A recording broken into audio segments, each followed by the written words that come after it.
এই দুনিয়ায় ডাইল পছন্দ না, বিশেষ করে বাঙালির মধ্যে এমন লোক খুব কম আছে। আমার তো খুবই পছন্দ। তার ভিতর সেটা যদি হয় টমেটোর ডাল, তাইলে তো কথাই নেই। আসসালামু আলাইকুম, কেমন আছেন সবাই?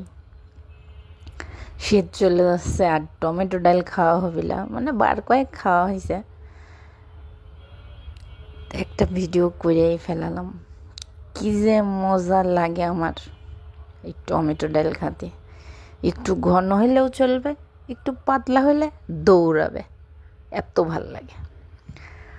যাই হোক, মার হাতের টমেটো ডালের স্বাদের কথা নাই কই, মনে পড়েই জিভলে ভিজে গেছে।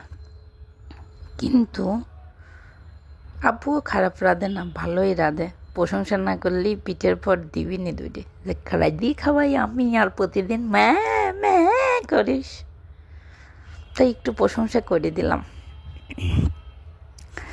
কি আর কব, তবে গরম ভাত সাথে একটা দুইটা ভাজা ভর্তা যাই চলুক, আর যদি থাকে টমেটোর ডাল, আমাকে 70-90 কেজি হতে কেউ আটকাতে পারবি লাই।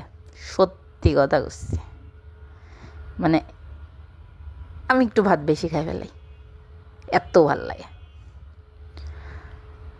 আবার এটা যে শুধু আমার পছন্দ তা না, আমার ভাইয়েরও পছন্দ, বোনের পছন্দ। আমি জানি এই ভিডিও যারে যারে সামনে যাবে তারের মধ্যে অনেক লোক আছে যাদের টমেটোর ডাল খুবই পছন্দের।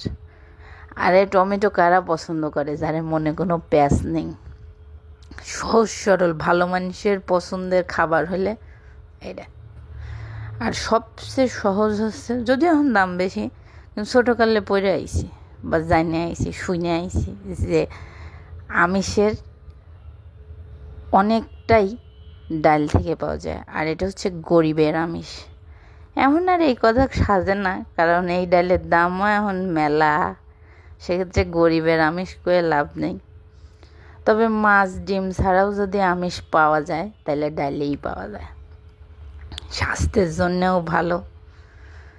এই দিন রাঁধতে যায় আমার আপুর গ্যাস ছিল না বাসায়, তেল গরম হতেই অনেক সময় লাগেছে।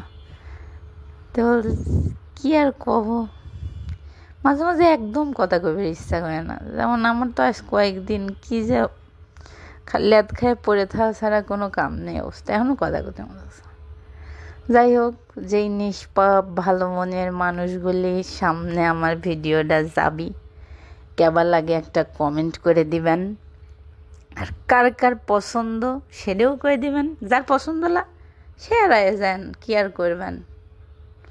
আসি।